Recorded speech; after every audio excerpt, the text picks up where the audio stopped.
916 E Street was just another house in the Alkali Flats of downtown Sacramento, California. It had, in over 100 years, had its Victorian threshold broken by a myriad of renters, tenants, owners, and even transients.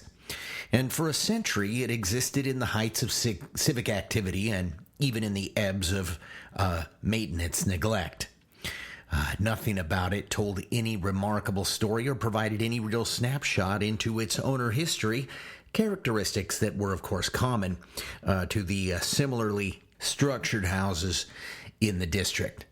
Then, in 1979, owner Ed Duffy, while making structural renovations, would discover a compartment under the stairwell, a compartment that would elude even really everyone for 100 years.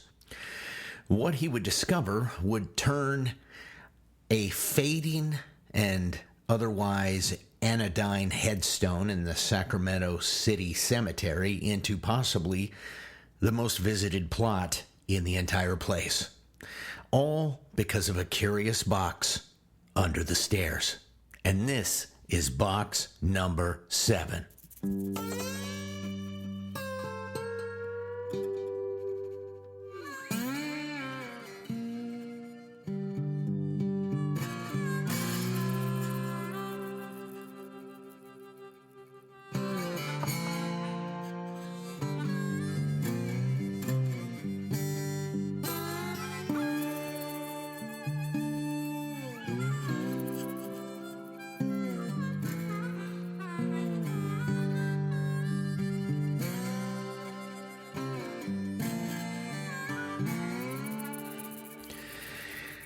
So when you pull into the entrance to the Sacramento City Cemetery, you will immediately see a giant headstone directly in front of you. And if the parking spot is open, you can gander at it.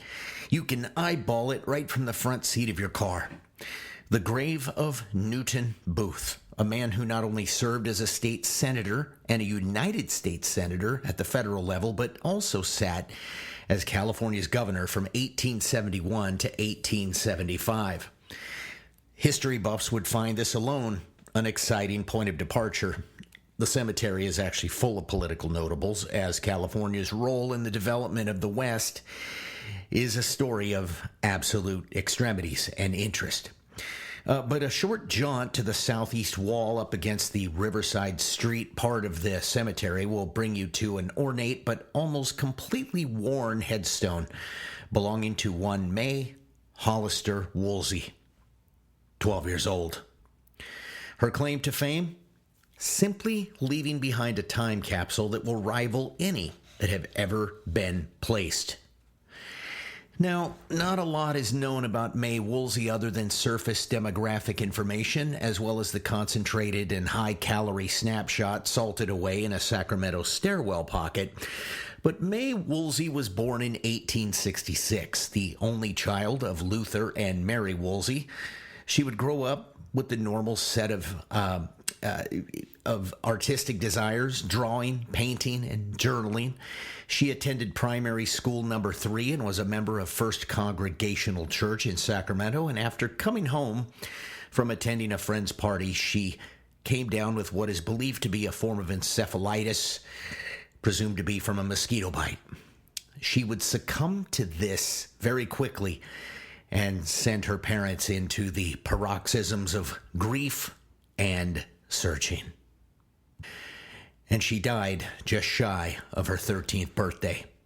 A life that was barely lived. The Daily Bee, the local newspaper, would post this announcement. Died in this city, September 21st. May Hollister, only daughter of Luther S. and Mary E. Woolsey, aged 12 years, 10 months, and 8 days.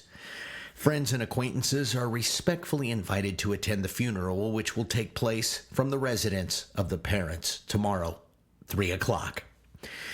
Now, the procession from her house to the cemetery, at least now, is a 1.6-mile distance, and 10th Street covers nearly a straight shot between those 2 points, assuming that 10th Street existed during the time in 1872. Little is known about her parents, but they were considered fairly upper class within the Sacramento area. They were associates of the Crocker family, who are the namesakes of the Crocker Art Museum in downtown Sacramento. Luther Woolsey was from New York, born to a family that ran the Woolsey Wheel Company out of Sandusky, Ohio, and he decided to cut bait from the family and move to Sacramento to become a machinist. He bought the house on E Street where the trunk was found in 1866, and May, his only daughter, would be born the same year. A few posthumous events become clearer, and the pathos of her parents is seen, but not because of the newspapers, and not because of the microfiche in local journals, but because of a chest hidden in the second-floor stairwell that was discovered by Ed Duffy. So Duffy opens this wooden chest and found it to be completely packed, literally, and densely loaded with over 600 items, to include toys, dolls, clothing, shoes, school books, calling cards, newspaper clippings, party invitations, marbles, a hand fan, a sketchbook, cards, and her journals. This would also include a stunning sepia-toned studio portrait of May herself, with her long, wavy hair flowing down over one of her shoulders. And ironically, an otherwise obscure life, brilliantly cataloged by the hidden ephemera at 916 E Street. Duffy contacted the local museum to curate the items, and there were too many to list here. There were many scholastic books and quilting squares, which may indicate more about May's hobbies and passions, but we're not entirely sure. Also mentioned in the accounts is a letter, which says the following, and this was found inside the chest. Dear Mama, I am so happy as I did write to you and say I was happy. Now, Mama dear, do not weep for me. I am not dead, only gone to wait your coming. Oh, what pleasure there is in spirit life. No one can tell. An everlasting life of pleasure where we know no sorrow. You will outlive this. Your mission on earth is not done yet. From your darling, May. This is, of course, an abbreviated version of a slightly longer letter. And assuming this letter is a legitimate find, it indicates a couple of suspicions. One, seeking out spiritualists and mediums was very high commerce in the 1870s and even in the 1860s. And the letter appears to be a letter written in the hand of one of these mediums, and not, of course, written in the hand of a already passed May Woolsey. Newspaper accounts in Sacramento show the advertisement of a medium in the days following May's death, and it is speculated that her grieving mother was attempting to contact her beloved daughter in the vortex of insane levels of grief. Of course, in the fallout of the story, a number of predictable ghost stories have been given life, both at the house where she died as well as at her gravesite. I will leave those legends to others or for you to research if you want. The picture we have of this poor child with the few actual facts that we have is enough, and it is heartbreaking, even though it is a brief cross-section of a young and short life.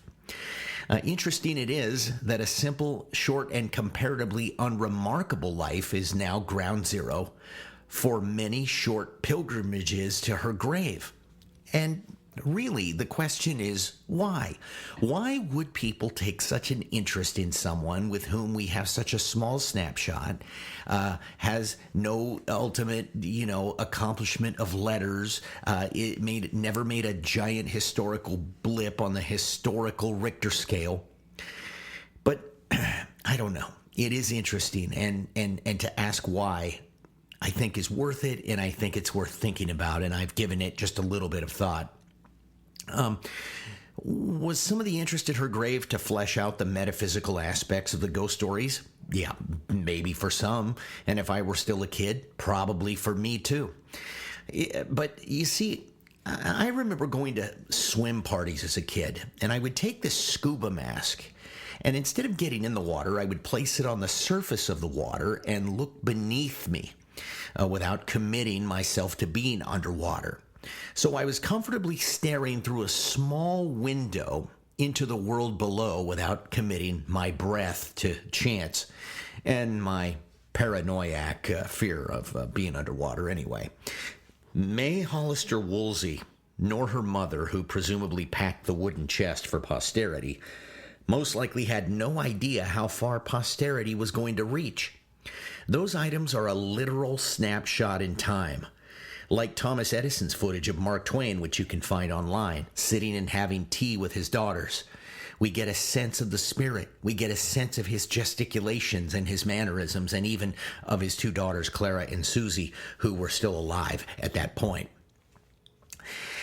And I think it's the fact that you can go to the Old History Museum in Old Sacramento today and lay your eyes directly on the things I just talked about. Now 146 years old.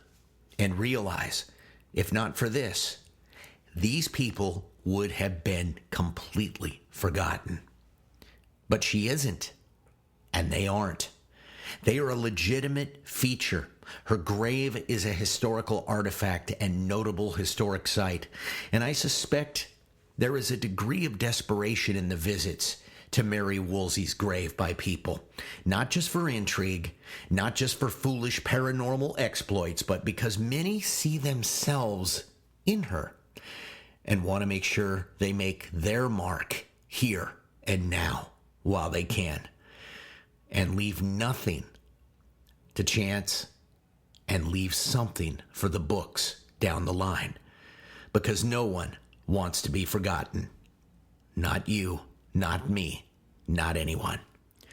And that is the brief story of May Woolsey. And this is box number 7.